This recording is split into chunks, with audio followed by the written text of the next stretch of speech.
Hello, everyone. Welcome to another live guest interview within Mindful Journey. If this is your first time joining us, welcome. If you've been with us for a number of these guest interviews, well, welcome back and thank you for your continued participation and engagement. As always, if you have any questions, please feel free to put them in the chat function and we'll strive to get to them on the back end of the conversation. Many of you have likely already seen our guest bio in advance, so I'm not going to go through the whole extensive bio at great length, but we're so privileged and I feel so grateful that Dr. Kitty Harris has agreed to join us today for this discussion. I'll just go through a few things from her bio. She's a professor emeritus at Texas Tech University, no longer with the university, but she's one of those special people get to keep her email address post-retirement, from my understanding. She's currently the CEO and president of NLW Partners, a research, education, and addiction recovery consulting firm, also serving as president of Track9 Informatics, which is a gold standard clinical assessment instrument that tracks outcomes for those in treatment with substance use disorders or mental health concerns. She holds a variety of designations and has been quoted in just about every publication. She did serve for 12 years as a director of the Center for the Study of Addiction and Recovery at Texas Tech. And for 6 years, she was the associate dean of the College of Human Sciences, also at Texas Tech. She's the author of 2 publications, one book called Women in Recovery, Finding Hope. And in another one, she's a co-editor of Substance Abuse Recovery in College. I could share many more accolades, certainly, but what struck me most about Dr. Harris the first time we spoke was just her sincere feel that I felt in wanting to help people and provide hope to others, both through her work in professional capacity, but just a sense that I got in everyday life, just sharing a kind word to strangers, etc. So with all that being said, Dr. Harris, thank you for what you do, first and foremost, and thank you for being here with us today.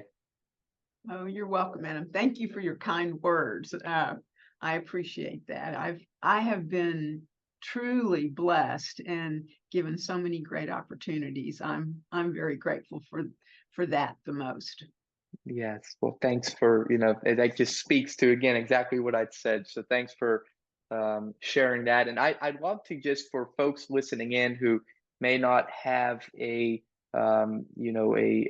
understanding of addiction, if you will, could you just kind of walk us through what your role had been at Texas Tech University, just a high level overview, and what it is that you're doing now through NLW and Track9 Informatics? Okay. So as everyone knows, addiction is one of the main concerns we have that face us in our culture today. And there's no more specific time than in college that it either you come with the problem or you leave with the problem sometimes. And so the Center for the Study of Addiction and Recovery at Tech was one of the first of 3 in the country that specifically dealt with university students that struggled with addictive disorders. And what we did was provide a safe environment, a lot of education, a lot of taking care of, if you will, of college students that were in recovery and that needed a safe place to be in order to continue their recovery on a college campus. And it was a wonderful program.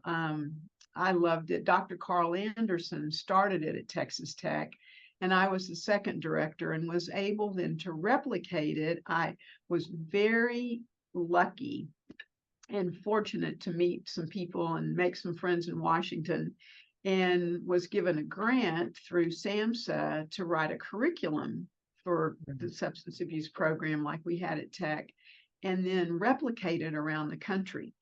And so when we started, there were 3, and I know there are over 100 now at different universities, and they've been really successful in terms of helping kids graduate clean and sober. I've got students, I mean, I could talk for hours about this, so I won't, but Yeah. I've got students that are physicians, that are attorneys, that are businessmen and women. And really, it's just fabulous to Mm, see what support can do to a young life. yes. Um, and so these are students that had anywhere from 6 months to a year clean and sober. Hmm. They came to our program. We gave them scholarships. Hmm. And I mean, who would think you'd get a scholarship for not using alcohol or drugs? But that's what we Yeah. gave Yeah. them a scholarship and then provided a lot of support for the years Hmm. that they were there. And it was probably one of the most challenging but most fun things that I've done. So I'm always one when it's time to go, you pass the torch. So I had an opportunity, I had two opportunities really to do some great work. One was with the what you mentioned was Track 9. One of the things that I asked myself and a colleague I worked with, I said, why do people struggle so much getting clean and sober after Hmm. they've been in treatment? Hmm. Why do people go back to treatment over and over again? And so we started looking at the realities of, you know, they're not really tracked, so to speak, during treatment. We don't really Hmm. know, is their depression actually getting better? Is their anxiety getting better? Is their Hmm. commitment to recovery getting better? And part of what we began looking at is what can we do during treatment to help know that we're on the right track? And Mm. so we actually track 9 things. So we called it Track 9. Yeah. How innovative, and that's been great. I started NLW Partners, and what really matters to me is what that stands for. NLW stands for No Life Wasted. Mm. That is what I wanted to do with the rest of my career, is the best I could to realize. And I think after working at Tech for so long and seeing these young people come in and realizing they might not have made it without a Mhm. supportive program, I Mhm. really realized that that that was what mattered to me, was that Mhm. no life should be wasted due to substance abuse, um, Yes. and a lot of other things, any mental health issue. No life should be wasted. And so Yes. No Life Wasted became a corporate entity, and we've done a couple of things. Besides Track 9, we did a program called Alpha Point that was a freshman program for kids going into universities. Mhm. Um, and it was basically looking at mental health, substance abuse, relationships, and civility. Mhm. And it was kind of a freshman orientation type thing. Mhm. And that was good. Honestly, I'll tell you the truth, COVID pretty much killed that. Um, as it Yeah. did a lot of A things. lot. Yes. Yes. So we struggle with that. And the other thing that's been one of my real favorite passions has been a program called Recover Online. Mm. And we developed a program, an online program for people in recovery that couldn't afford to go to treatment. Not Mhm. everybody can Mhm. afford $20,000-$30,000 to go to treatment. And so Mhm. Recover Online was a way to access it. And it just so happened that when COVID hit, that was helpful to a lot of people that couldn't go to treatment. So almost everything I think I have a passion for is pretty much that. No life wasted, Yes. that we all get to live the lives we were intended to live Mhm. without having to deal with the things that become stumbling blocks, Mhm. during our Mhm. time for that. Yes. The no life wasted that really resonated with me. And after you and I initially connected, I went back and did a little more research on your work and so forth. I saw your TED talk on that very topic, and Okay. I thought it was, yeah, I thought it was wonderfully done. Thank And you. you know, it's so true, because I think there's such a stigma. We hear people who have suffered from addiction, and you know, inherently, not only do they feel maybe they're inadequate, but society looks at them as potentially broken. And you know, the thing that resonated with me about that is we all have the capacity to not only learn and impact others through our learnings, but we have the capacity to fulfill our dreams, no matter where it is that we've been, and the hurt and the abandonment, the shame, the guilt we've gone through. So it really resonated with me. I do want to talk a little bit later in the conversation about that, but before Okay. I get to that, you know, segment, as I envision this conversation flowing, I'm curious as to what, you know, what gave you the inspiration, Dr. Harris? Because I think people will, if they can't already, they're going to be able to tell your passion for this. What inspired you to get into addiction recovery? Was there a trigger in your life? And what is it that drove you to where it is that you are today? Absolutely, absolutely. I found myself in treatment at age 28. And I was like this very, very, and I think this is part of what my passion is. I was this very unlikely alcoholic. I didn't drink in high school. I didn't drink in college. I didn't drink in graduate school. Now, how boring. I mean, I really was so boring. I really was. I'm kind of a geek, you know. And so anyway, but I came out of school and had kind of a upsetting experience my first year I taught. And I won't get into it. Let's just say that, you know, as a young woman, I had, you know, someone that tried to take advantage of me. We'll just leave it at that. And it created a huge amount of anxiety for me. And out of the blue, I just started having these anxiety attacks. And the guy that I was dating at the time, who we've been friends forever, came over to the house one day and said, I told him what had happened. I told him how scared I was and all this. And he took a bottle of wine that was one of my sorority sisters that out of the refrigerator, and poured me a glass and said, here, I think this will help. And it did. It helped a Mm, lot. And that began what was going to be, turned out to be a very intense, but overall short drinking career. Um, mm, I think I'm trying to think. I drank for about 4 years off and on. And as we know, with addiction, I had a family history that dated back to grandparents, not my parents, but my mhm, grandparents on both sides. And so one thing led to another, and the next thing I knew, I was a daily drinker. The other mm, thing that is really that's taught me a lot about this, and so I try to be broad-minded. I mean, I all I ever drank was wine. I mean, mhm, I never even drank hard liquor, but mm, I began to be a daily drinker of quite a bit of wine. And mhm, so one thing led to another. My dad, who worked for the medical school at Tech, knew that the dean there was in recovery. So he went to the dean of the medical school and asked him mhm. what to do. And thank goodness he knew. Uh, and the next thing I know, he's knocking at my front door in Dallas. I was living in Dallas at the time. Mhm. And saying basically, you know, we think you're in trouble. Do you want some help?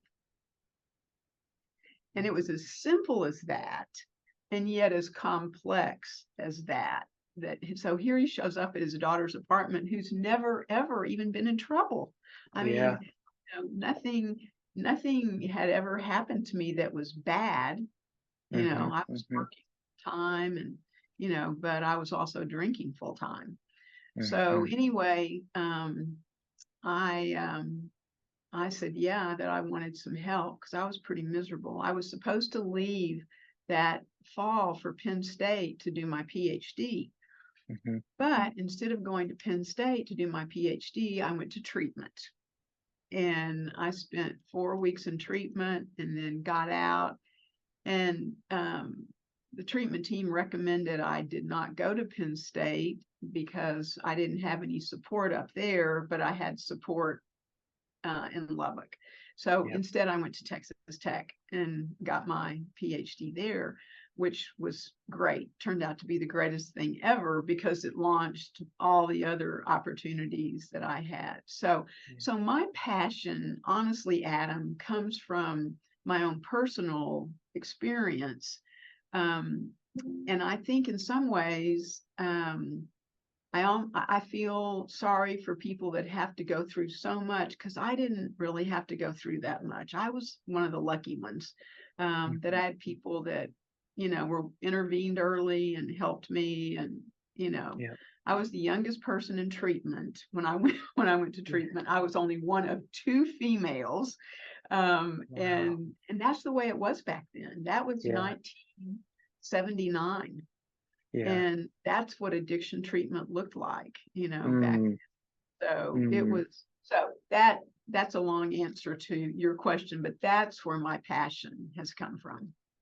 Well, first of all, thank you for sharing, such a personal piece of your life with us. And it's so nice to hear how you've been able to use some pain that you experienced in your life Yeah, and used it for the betterment of humanity to help others. I think sometimes, Dr. Harris, that when we're able to speak from experiences, it allows us to empathize with others more deeply to in your case treat them more effectively, because you know what it's like to be at rock bottom and go through experiences where you're functioning as a it sounds like you were working a full-time job, yet as you called it, a full-time drinker too. So it's nice to it's refreshing to see how you've used that pain and have shifted it for good. And so since 1979, have you continued to engage in, different like Alcoholics Anonymous or different things to ensure that you remain on that path? Is that something that you've continued to do? absolutely. I have a meeting tonight, you know, Wow. and yeah, I have a Wednesday night meeting I go to every week. And I sponsor, oh gosh, I think 6 women right now. And Mhm. that's been, I mean, that's part of why it works, is that so much of recovery is about carrying the message to others. Mhm. So much of recovery is about trying to help other people. And Mhm. I think that the whole concept is based on being able to maintain your recovery by making sure you pass it on to other people. Mhm. And I Mm. and honestly, Adam, um, even though I think that's my responsibility and I think that's what I'm committed to doing, I wouldn't trade that. Mhm. I mean, I wouldn't not do, if you said, you know what, you don't have to worry about it. You're never going to have to take another drink. Just go do whatever. And I would Mhm. say, no, I don't want Yeah. to give that part up, because Yeah. that's the part that I think provides us with, as your show is the meaningful journey. That's Yeah. the part. And actually, and this is going to sound crazy to you potentially, and to some of your listeners, but if somebody said to me, you know what, we can back your life up, we can take away the alcohol piece, you don't ever have to deal with that, it never happened, Mhm. whatever, I wouldn't do it. Wow. That's powerful. Well, it's true. Mm. I wouldn't give up. I wouldn't give up what I've had the experience of being involved in. I mean, I just wouldn't Yes. give up. It's been too Yes. good. It's been good. Yes. There's a richness. Those of you that work with other people, those Mhm. of you like you do that engage with other people. I mean, part of what that I really realize is that there is a richness that brings to our lives that Mhm. we don't always find. Last week, I think 2 weeks ago, um, the Secretary of Health and Human Services, I believe, I could have that wrong, but I think that's right, came out and said that, one of the biggest problems in our country today was loneliness. Yes. And that and I won't cite this perfect, so forgive me, but he Yeah. said that being lonely was as detrimental to our health as smoking 16 cigarettes a day, something Wow. close to that. Yeah. Yeah. And you think about that, and you think about like recovery programs that depend on connection, that Mm, depend on giving away what you've gotten, and you find that you develop a wonderful set of friends, a wonderful, support group, a wonderful yep. network of shared experiences. Yep. And that says a lot for, Hmm. for what recovery brings to the table. Yes.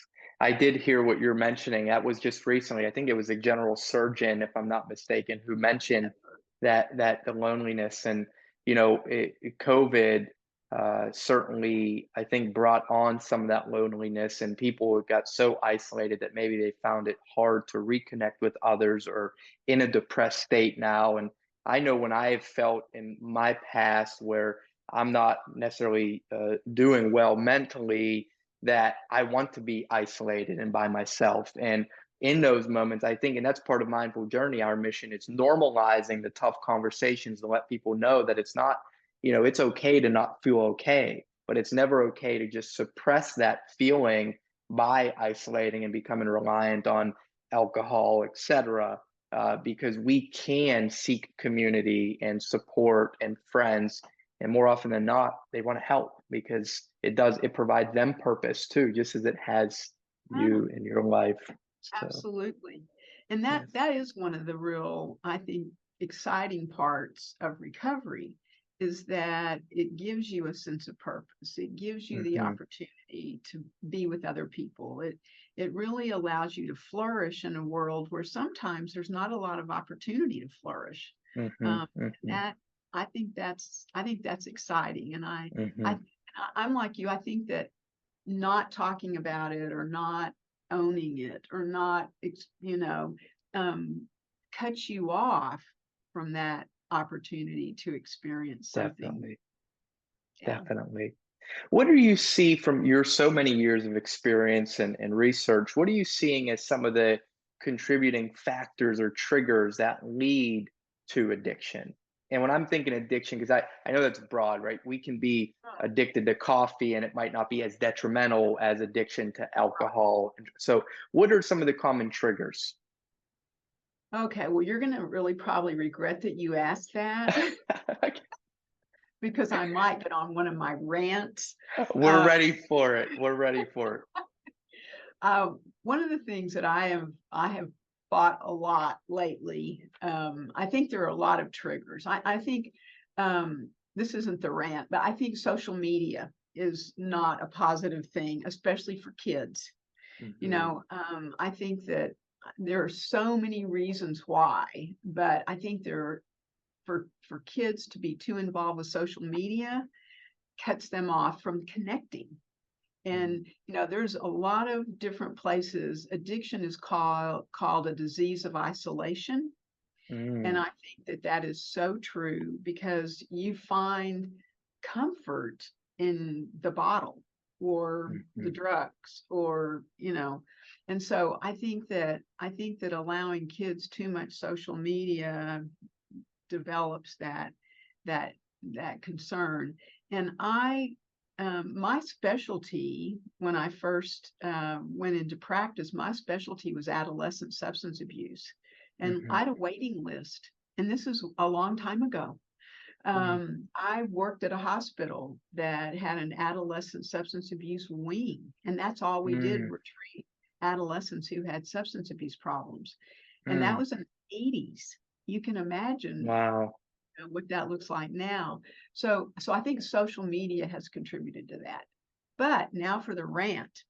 The thing that I am most upset about and most concerned about is the legalization of marijuana Mm. and the fact that in many states you can, you know, you can buy whatever you want, wherever you want, however old you want. Or if you're too young, you can get somebody to buy it for you. And I don't think we have any clue what that's doing, you know, to our kiddos. Yeah. One of my favorite brain doctors, Dr. Daniel Amen, he even published a poster that says, this is what your brain looks like after X number of years on marijuana, after X number of years on alcohol. And when you begin to look at brain scans and you realize the detrimental effect that the drugs and alcohol have on the brain, not just the personality or not Yeah. just social skills, but we're talking about brains here. And so I think one of the things that's really damaging our kiddos right now is that, you know, our attitude towards different drugs has changed a lot. And our access to those drugs has changed a lot. And it scares me and it makes me sad, and it, you know, it is one of those, I think, wake up calls to help us to realize kind of what we're doing. So media, access to drugs, you know, just that inability to connect, or that lack of ability. You know, and people tell this example, so you know, I hate to repeat stuff that everybody else says, but you walk into a group of kids and they're all on their phones, and it's like, I remember we all talked to each other. You know, Right. Sure. we talk to each other, and I think you walk into a restaurant and a family of four, and they're all on their phones. Yeah. And I Become just want to go commonplace. over and slap them on the hand and say, put that up. You know, that child that's sitting across from you has something to learn from you. You know, you have something to give them. And so I think there are things like that. And you know, I don't want to sound like an old fogey and, oh yeah, all this social media and all this kind of stuff. And I'm sure that I said that about my parents when, you know, the Beatles were famous and long hair was the thing. But I really do believe that we have research to show some of the damage that's being done by the lack of connectedness and the increase in social isolation, which, as you rightly said, began quite a bit with COVID. COVID took more of a toll on us than I think anybody probably has had a chance to research and publish about yet. So Yes. Yeah, I agree. I think in the next 5 years, there's going to be, I mean, people are researching now, I know. So once that's published and we get a real, you know, test sample of a large population, I think you're right. We're going to see that it impacted more than we maybe admitted or were aware. So, well, yeah, thank you for the social media thing. We've talked in a lot of our guest interviews about that, even with folks who aren't, you know, mental health experts, because although we all see the need for it in some regard in driving business and marketing, and then the connectedness that it can bring, it does bring about this disconnectedness with self. I think I told you one of the folks who I interviewed was Dr. Anna Lemke, who wrote a book called Dopamine Nation. And she shared something in her book about the reason that we're all so miserable today is because we're avoiding being miserable. In other words, we rely on the phone to fill a void. We don't confront what's going on in our headspace. We want to do everything to avoid those things. And that's inherently bringing misery because we're always seeking more. We're always seeking validation. And I'd be curious from your perspective, what can we do to help people want to change? And I'd like to elaborate on that question just a bit, because there's a data point I saw maybe a year or so ago that said 70% of our global deaths are attributed to modifiable risk behaviors like physical activity, you know, decreasing drug, alcohol consumption. So that intake of overindulgence in fast food, all of these things contribute. So if we know that we can change our behaviors and we should change our behaviors, I guess the question for you, why don't we? And more importantly, how can we get people to want to change? Oh my gosh. I know it's a lot. That no, well, and honestly, it is like the $1 million question. Um, and it's a great question. Let me contribute my small amount of knowledge that I can to that, because I think it's what we're trying to tackle in so many different areas of our lives. Um, Motivation to change, I think, has to come from a couple of places. Number one, from something that's so negative, you have no choice, which, let's say, alcohol and drugs. If you're really in trouble and you have no choice, and you're going to lose your family, or you're going to lose your job, or you're going to lose your college scholarship or whatever, then something like that is motivating. I think other things that are motivating is the reality of what we live with. Like, um, there's so much documentation now on what we eat, and that we're overweight, and that what we need to do to get healthy. We need to exercise. We need to connect. We need to talk to people. We need to have more experiences in our families. We need to be able to come together as groups, whether it's the YWCA, or whether it's church, or whether it's the local PTA, whatever it is. There has to be that willingness to come together and connect. And I think we've lost some of that sense of what it is that brings value to our life. And I think that's changed for a lot of us. I think social media has been a part of that. Well, I don't measure up, or I'm not as cute as she is, or I don't have as many followers, or I'm not an influencer, or all that kind of stuff. Yeah, so true. And we get to that point where we forget, what is it that gives us value? What is it that makes us feel good about ourselves?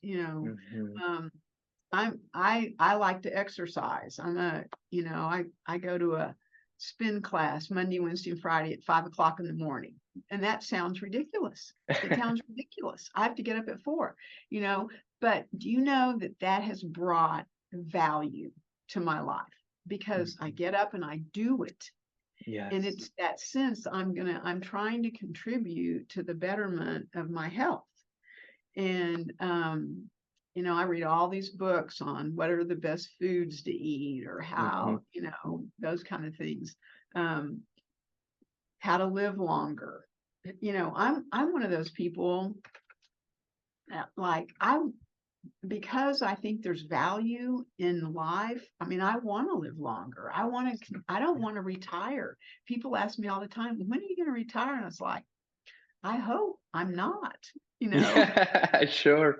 finally, until I get to the point I have nothing to say, which would be a miracle. I retire. But I think so often we don't look at what we have and value it. What about my kids? What about my spouse? What about, what do I have in my life that's of value that would make it important for me to change? Instead of, going to have fast food for lunch every day, what if I packed a lunch that was healthy? Instead of sitting on my butt every night and watching television or being on Facebook, what if I went and took a walk? And so I think the motivation, like that you're asking about, Adam, I think it has to be an internal desire for change. And I think it has to be, you can't make people change. Right. Like, even in treatment from addiction, I can't give someone the desire to change their life. I can show them what it looks like and what it could be like, but that desire has to come from inside of them, And I think with all the other things that we struggle with, it's that same thing, that there has to be value in what it is, you think that it's important for you. Mm-hmm. I Mm-hmm. mean, Definitely I think makes it's one sense. of our biggest struggles right now. Yes. Yeah, it is, you mentioned it's a million dollar question. It's probably a gazillion dollar question, right? Because if somebody had and I didn't assume you had the direct answer, but what you said, it resonates and is certainly of value, and appreciate you sharing from your expertise and experiences because you've worked in helping people navigate change and seeing the come out the other side. So I've always been a believer that we have to connect with people at the heart level. Like that's why as a speaker, and I've been fortunate to speak more motivational natures, I think I've shared with you on the front end of my business. But sometimes business people would say, well, how do we quantify this? We're going to pay you X to come to our stage. How's it going to last? And I say, people make decisions in moments of emotion, in my opinion. So I was always trying to drive an emotion to make them feel some type of way, to give them permission to say yes to self. And I think that would often resonate because then they'd say, okay, well, we'll bring you, to test. And to your point, it's like there is no end all be all or magical fix. Otherwise, everyone would be everything they want. So I am curious. I do think, though, after they've made that decision, there needs to be something on the back end that supports and sustains. And I'm hearing a lot from you about community, which I love. But I'd love to hear, Dr. Harris, from your experiences. What have you noticed as being the thing that kept people in treatment, that kept people, in other words, I know you've probably seen hundreds, if not thousands of people relapse from AA type of environments.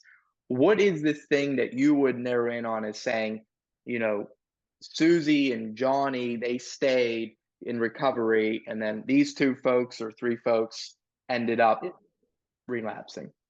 Yeah. Oh, and that is a great question. And that is the question that we all ask ourselves, constantly is, what could we have done differently? What could we have done better? I think it comes down to a couple of things. I think with addiction, I think it honestly comes down to a commitment and desire to change your life. And that sounds Mhm. so overwhelming, but it's real. It's like, what does my life look like without drinking? What does my life look like without doing drugs? Is that the way I want to live? Um, one of the hardest things about addiction treatment is instilling a desire in someone to want to change. I mean, Mhm. it's not like, oh, I just don't want you to drink. It's like, I have to change everything in my life, Mhm. because everything for years has been predicated around my drinking. You know, Mhm. I, oh, I have this set of buddies and we go out every day after work and you don't expect me to give that up. Yeah, I do. I, Yeah. well, I don't, I have a hard job and the only way I can really relax is if I come home and take a drink or two, and you don't expect me to give that up, do you? Yeah, I Mm. do. Or I have a lot of anxiety or depression, and I know I'm taking too many medications, but I can't make it without it. You don't want me to change that, do you? Yeah, I do. And Mm. so it comes down to, what are you willing to give up to live a Mm. better life? And for Powerful some question. people, they're not. For some people, they're not. I have seen people over and over and over through the years that quit doing. Let me say this: recovery is not easy. I'm not going to act like, oh, you know what, you just quit and go to treatment, or don't go to treatment, go to AA or NA, or don't do that or whatever, and it's no big deal. That is a lie. That is a lie. Recovery is hard. It's hard work. If it weren't hard, it wouldn't be a problem. And so I think the most important thing is helping people realize that if this is the life you want, and it's a much better life than what you've got, you're going to have to do the work to have it and to keep it. And there are there are so many people that for various reasons just they're not really willing to do it. It's just kind of like, okay, you need to lose 30 pounds or you're going to have a heart attack. They're not really willing to do it, Mm, So I think when it comes down to, if we really pull it in, I think a lot of it comes down to what does it take to enable people to change? mhm, And whether mhm. it's alcohol, drugs, whether it's food, whether it's, exercise, whether it's finding a job that's more their, liking, what are you willing to do to change? And I think the Yes. answer to that has to be a real internal sense of, I'm willing to do the work. I'm willing to put in the time and um, if I said to you, okay, Adam, you have a alcohol or drug problem and you're going to need to, put it aside and you're going to need to go to an AA meeting every night. Mhm. You're going to say, yeah, I'm not really wanting to do that. Right, No, right. and so there has to be enough motivation and enough encouragement and enough,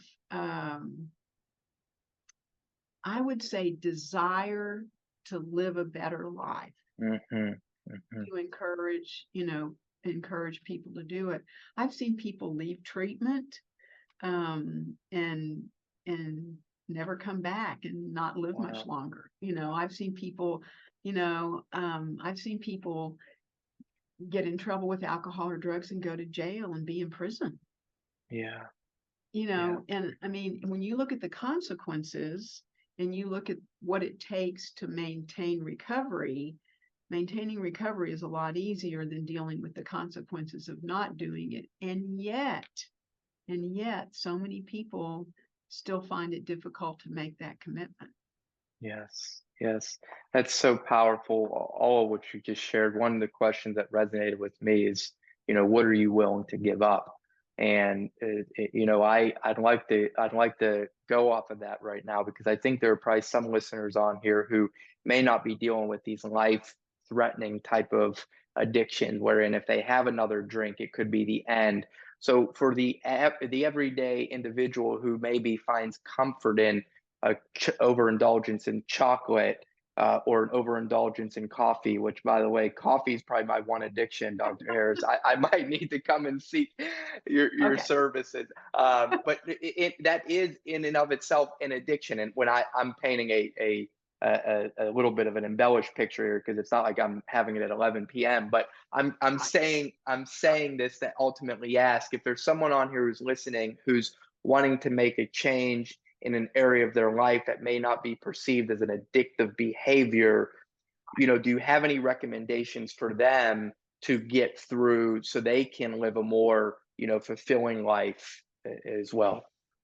Yeah, and that's a great question. And I think that's where the majority of people are, with the coffee or, with the donut or, whatever. And I think that in order to begin to make some of those changes that aren't particularly overwhelming or dramatic, I think you start literally one step at a time. That I'm going to just use you as an example since you Yeah, put yourself out there. sure. Say to you, okay, Adam, so let's say you drink 10 cups of coffee a day. I just made that up. Yeah, sure. Okay, so then I would say to you, okay, this is what I want you to do. I want for this next week you to have 8 cups of coffee. Mm. And you would say, okay, well, that's no big deal. I can do that. Well, let me tell you, it will be hard for you. And Yes. then I'm going to say the next week, I want you to have 6. And that's it. You can only, and I would start a very slow decline Mm. there, and we would decide ahead of time what would be your target area. I'd say Mm-hmm. probably two to Mm-hmm. four, Mm-hmm. and that's going to decrease your caffeine intake by more than half. Yeah. Um, you're going to have some withdrawal from that. You're going to have Yeah. headaches. You're going to be irritable. Yeah. You're going to say, I'm not doing this. I mean, what's it going to hurt? I mean, like, really, what difference does it make if I have 10 cups of coffee? Mm-hmm. Because what we do as individuals is we rationalize. We Yes. rationalize our behaviors. Like Yes. what's one donut? You know, Yes. well, the problem is one donut turns into 2 donuts, and one Mm-hmm. extra cup of coffee turns into 3 extra cups of coffee.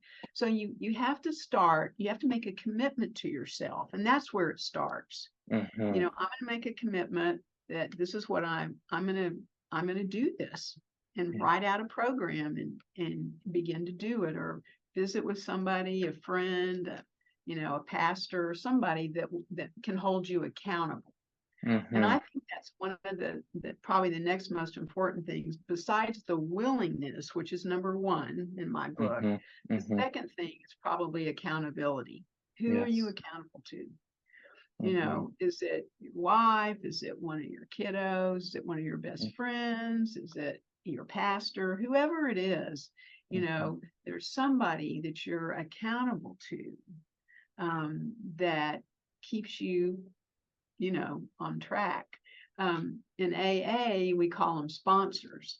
Mm-hmm. And that's the person that, you know, helps you along the path, and that you're accountable Mm. to. So the willingness to change is almost always based in some desire to better your life, you know, and that, because otherwise there wouldn't be any desire. If I don't Mm-hmm. have, my willingness to change is based on the kind of life that I want to live. Yes, yes, that makes complete sense. Well, thank you for elaborating on that. I'm not at 10 cups, but I do have one here in front of me. But in seriousness, it resonates. Yeah. Mine's tea. Mine's healthy. Yeah. It's non-caffeinated tea, herb tea. So Very that's good. good. Well, being a great practitioner of your ideologies and practices, so that's wonderful. I realize our time we're flowing.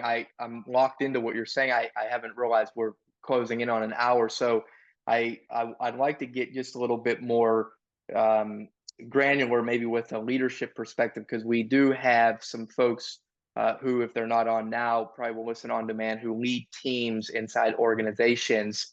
And I'd love to just talk maybe just a few minutes as to what they can do as leaders to help their people in these turbulent times where there are mounting pressures to perform across all industries with this introduction of artificial intelligence and the need to rapidly adapt to change. So if you could, Dr. Harris, just maybe in a few minute summary, just share best practices or ideas for leaders specifically that they could let their people know that we care about you, we support you, and we're here for you.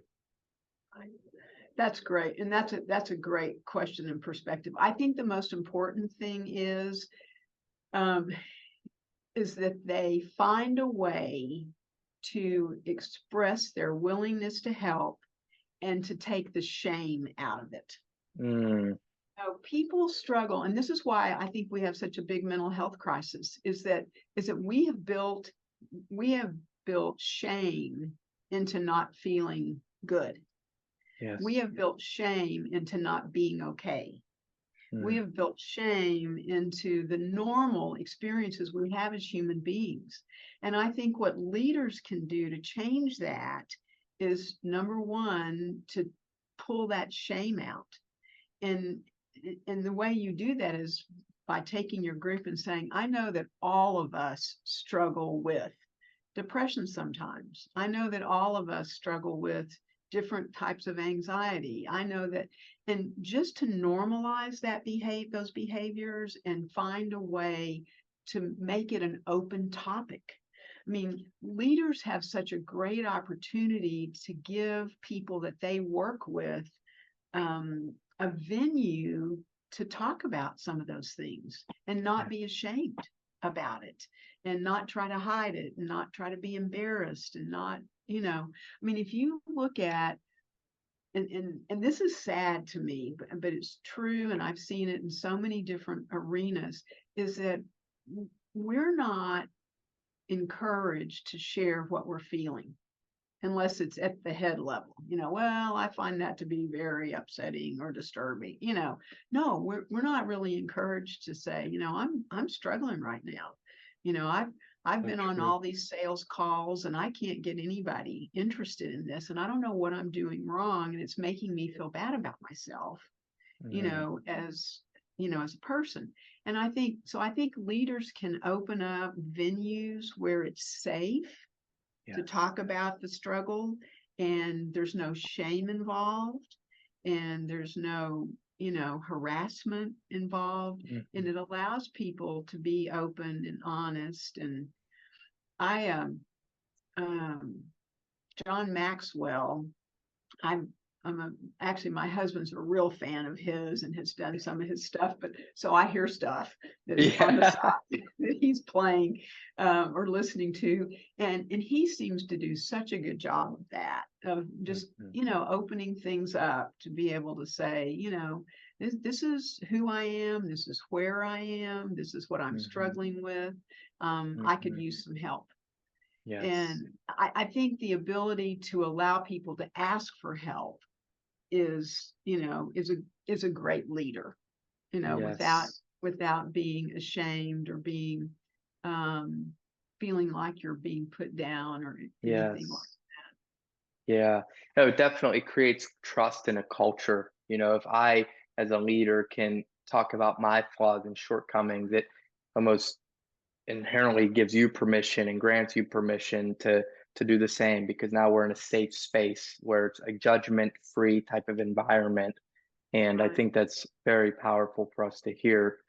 You mentioned about the normalization of things, kind of reducing the shame. I love it you said that, because as you may recall in the front end when we talked, that's one of the things we're striving to do through these conversations inside Mindful Journey, is that we're wanting people to hear that we all face hardship. And oftentimes I've been fortunate, many people like yourself have agreed to join us who have been accomplished professionally, et cetera, and hearing from them how they've navigated their hardships has even more so given us permission as listeners to say, oh, well, if they've gone through it, gosh, they were CEO of Charles Schwab, they were Right. XYZ, I can go through it. So all of that being said, I now would love to segue into a question I ask of every guest, and it's to your level of comfort, of course. But that's simply, what's the most challenging thing that you've gone through, Dr. Harrison? What do you recall having done to get through it? Well, I think probably the most challenging thing for me was my own alcoholism. I think that it was so out of character for me. I mean, I really was. I was not a partier. I was this nerd that Mhm. stayed in the library. I was on the debate team. I mean, oh, and I sat in the library and read books, and then I find myself in a treatment center being treated for alcoholism, and I'd only been drinking for probably 2 years, maybe two and a half. So that was very challenging for me to change my view of myself, Mhm. and for me to say, where did this come from? I mean, how did I get here? Because Mhm. the rest of my life didn't look like this. And so I think that there was a lot of rethinking my own identity at that point, to let it be okay, to let it be okay to be in recovery, to let it be okay, to have been in treatment, and I think that was really, um, my parents were wonderful. They were they were like shaking their heads. you know, I'd been one of those great kids that had never gotten in trouble, and um, they couldn't quite believe it. And Yeah. so I think they handled it in a really good way, and I had a lot of support. And I think for me too, going straight into a PhD program where I could study it, Mhm. Mhm. and really learn more was really positive for me. Mm. And to be able to have people around me, that all my friends in graduate school knew I was in recovery. I didn't keep it a secret. Mhm. And that initial acceptance from them, I think made a big difference too. Mm-hmm. Mm-hmm. But I think when we find ourselves in situations we didn't expect, or it would be like, wow, that would never happen to me, and the next thing we know, you wake up and there you are. I think I think that is hard for a lot of reasons. It impacts our self-esteem, first of all, Mm-hmm. Mm-hmm. but it also impacts our identity. Like if you had told me at 28, oh yeah, for the rest of your life you're going to be a recovering alcoholic, I would have said, what? Yeah. What? That's not who I am. Yeah. That's not who I am. And yet it's been the biggest, most rewarding part of who I became. That's powerful. Yes. Yes. Thank you again for vulnerably sharing that experience and kind of recounting it for us. It is important because we all have a story and we all have a journey. And again, to see you today having become so accomplished in your work and to have gotten through that moment in time, because it's not lost on me. There might be some listeners who are dealing with alcohol challenges right now, and hope you're that beacon of hope. So thanks for sharing. And well, two more questions for you. One is, I just Okay. love to tie back to your, a habit, a ritual, or routine that you've relied on to help you perform at a high level. Maybe it's the exercise thing, but just, would love to hear what you've done to keep you performing at your best. Okay. And that's a great question. And interestingly, so when I was in treatment at a hospital, across the street was a park. And they let me, I can't believe they let me, they wouldn't do it today. They discharged me every day to the park, and I ran every morning. And Wow. then they admitted me back to the hospital. And so from the beginning of my recovery, running became my salvation. And I've run all these years. I've run some half marathons. I've run a marathon, and this is how important it was to me that early in my recovery I wouldn't travel without a pair of running shoes, because Mm, if I felt anxious, mhm, I ran. mm. Go take a drink. And so that became one of the really important things that I relied on, and it was directly tied to the fact that it relieves anxiety. Mhm, It's running or any other exercise. um, I still run, not as much at all. I go to spin class, I lift weights, I do some other things mhm, that are probably healthier for my aging body, but I still love to run. And the other thing I would say is that AA started me in a habit of having a morning meditation. mm, And in the morning, I still consistently read my 24-hour a day book, um, and and try to have some time to meditate. And mhm, those two things have been what have been my, I would say, salvation and my motivation, um, to stay on the path I needed to be on to be able to thrive. Those are great tips for all of us. So running has been therapeutic for me too. 100% meditation is amazing. So I appreciate you sharing. Those are great tips and strategies. Hope folks will embed those. I do have just a few comments, and if there are some guests who would like to ask any questions, please feel free.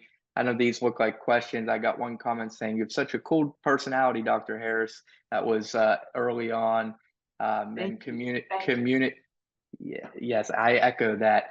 Community is the most important thing to ensure someone does not feel lonely. I think they were elaborating when we were talking. And then now talking to someone in a room filled with strangers is the scariest and weirdest thing one can do. Haha. So I think that was probably in reference to when we were talking about people being on their phones because we're so used to not having to confront strangers in a room. So those were some comments. If I don't see any questions, we can wrap up. But Dr. Harris, before we do so, again, thank you so much. You were Thanks for having unbelievable. No, it's my pleasure, and I'll be passing this on to Stan, and looking forward to hopefully continuing to collaborate with you in some way in the future. And if I'll connect with you offline, but again, thank you so much for today. We'll get one last comment here. What an incredible interview! Thank you from the same guest. So again, thank you. I'll close here. You were amazing. I'm so grateful to you and look forward to hopefully meeting in person sometime down the road. That would be great. Yes. All right, Dr. Harris. Have a great day. Take care, everyone. Thanks, Adam. Thank you. Thank you.